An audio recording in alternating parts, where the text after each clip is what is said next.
দর্শক, অনেকে মনে করেন যে অনেকে বলেন যে আমাদের দেশ থেকে ৳১ ৳২ হারিয়ে যাচ্ছে। ৳১ ৳২ দিয়ে আসলে কিছু পাওয়া যাচ্ছে না।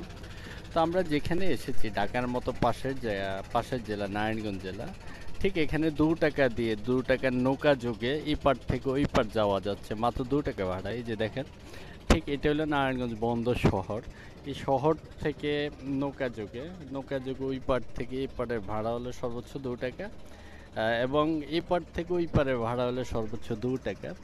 তো অনেকে বলেন যে আসলে ৳২ মনে হয় যেন ৳১ মনে হয় যেন আমাদের দেশ থেকে হারিয়ে যাচ্ছে।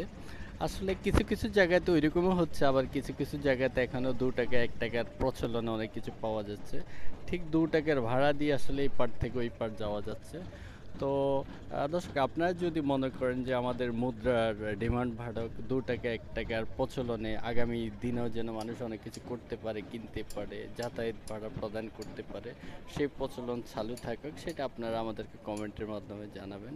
ঠিক এই জায়গাটাই হলে সেই জায়গায় এখানে আপনারা ৳২ ভাড়া দিয়ে এপার থেকে ওই পার নৌকা যোগে আরামসে সর্বোচ্চ ৩ থেকে ৪ মিনিটের ভিতরে আপনারা এপার থেকে ওই পার যাইতে পারবেন।